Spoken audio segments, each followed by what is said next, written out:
On May 8, 1992, in Hickory, Pennsylvania, the Langhurst Hickory trucking team was scheduled to play the Print Box team in the local girls' softball league. 14-year-old Nikki Oliver was waiting to watch the game with her friend Marty Camden.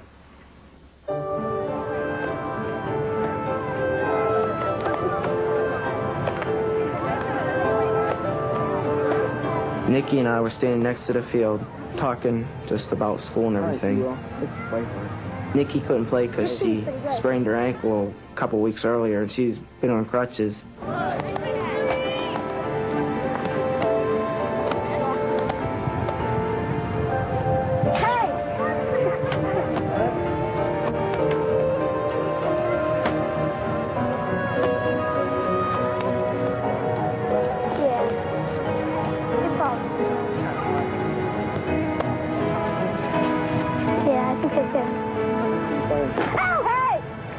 It sounded like she got hit in the teeth because of the way it cracked. But it really hit her glasses and the side of her head and her temple. You could hear it. You could actually hear the ball hit Nikki, and I had to be 30 feet away from her. Gloria Buckles, a registered nurse, was one of the mothers watching the game. She seemed perfectly fine, so I kind of sat back, and the coach took care of her. We've had kids got hit before, and it was like no big deal, because at that age group there's always somebody with a knee or a finger or something. So we wasn't real bad concerned at all. She seemed glassy-eyed, where I started to think that no, she wasn't alert, or something was starting to happen with her. So that's why I went to get my flashlight. The coach asked his wife, Jackie Jankowski, to keep an eye on the young girl.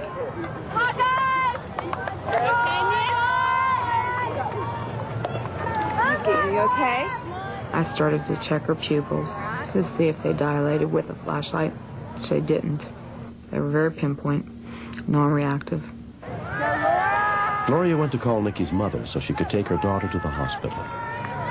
She was sitting there real quiet, and then she turned to me and she says, "Jackie, something's happening." That was her exact words, "Jackie, something's happening." And I said, "Wait a minute, honey, the coaches are coming." And her left arm started to twitch. I've seen a lot of epileptic seizures, and you just think, they're going to have this seizure and relax, and then I don't think anybody realized just how bad it was. Hey, somebody get an ambulance, please! Now!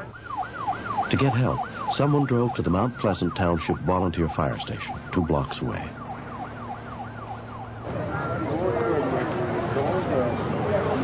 Come on, girls. The seizure lasted approximately 6 to 7 minutes. And when I realized she was like all relaxed, then I told her, I said, "Honey, you did a real good job." I said, "Just take a deep breath and relax now." But when she took that deep breath, that's when the trouble started. That was the last. She quit breathing. She took that deep breath and stopped breathing. Within 2 minutes, rescue units arrived on the scene, including firefighter Tim Lowry. Okay, what happened? I knelt down beside her. Her teeth were clenched tight, and she wasn't breathing. All right, let's roll her on her back, okay? Her eyes were wide open. Her pupils were fixed and dilated, and I got really scared.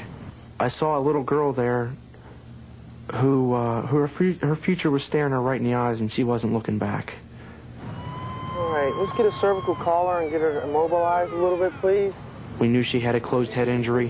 One of the most important things is to keep a high oxygen concentration in the body when that happens, which was a real task. I had to displace her jaw to get her to breathe. From what I had seen, I thought as soon as this man leaves go, she's going to be dead. It took Nikki's mom, Rose Oliver, half an hour to get to the field. When I saw Nicole's eyes, that's when I really thought that she wasn't going to live. And I think the thing that bothered me the most was the last thing that I saw with my husband passing away, and was his eyes rolling back. And all I could think of was that, God just couldn't do this twice to one person. I said, "You'll see, everything's going to be okay." But I didn't think it was when I said that. But how do you tell a mother, I think your child's dead? I didn't even let Nikki go until Life Flight was ready to go. I even got in the helicopter with them. I backed in, still holding her jaw open and bagging her. They had to ask me to get out of the helicopter. I wanted to stay with her because I knew she needed help.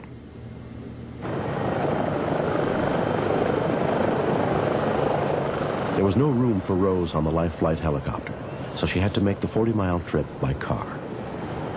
I really thought she was not going to make it. I thought that by the time we would reach Allegheny General, that I would no longer have a daughter. At the hospital, Nikki was first examined by trauma surgeon Daniel Diamond. This is Nikki. Last pressure is 110. The head scan will show us whether there is a collection of blood pressing on the brain. And in her case, there was not a collection of blood pressing on the brain. I'm not going to be able to move right now. Nikki's care was then transferred to neurosurgeon John Wilson. Is this Nikki Oliver? Yes. She was struck in the head by a softball, is that right? Basically, what really this boils down to is a simple situation where the blow to the head caused a seizure. They were having difficulty maintaining an airway so that she could breathe normally. And that was the real serious life-threatening problem, were the complications that were caused by the seizure. Hi, Nikki. Hi, Nikki. Hi, guys. By the end of the second day, Nikki was well enough to be visited by her family and friends. She was sitting up in her bed eating a popsicle, just got finished playing Nintendo. Less than 12 hours before I seen her, I thought she was dead. And there she was eating a green popsicle, telling me she never had a green popsicle before. And everything was fine after that. I truly believe that there was a miracle where Nicole was concerned. I think that her dad was there with her through all of this. Since I do believe in miracles, I think that he created one. It's been 2 months since the accident. Nikki Oliver's life is almost back to normal. Nicole is getting stronger every day. She's on an anti-seizure medication, hopefully to be weaned off of that very shortly. The prognosis is excellent. She is going to be fine. Come here. No. I'm thankful for people that helped me. Tim, he's like a big brother, and Jackie and Bernie and their daughter Sherry. I've been a lot closer to them now. Nikki's just a magnetic kid. She draws everybody. She's very intelligent. She's very fun. She's awesome. She's a great kid. I love her to death. We'll be friends for a long time, I'm sure.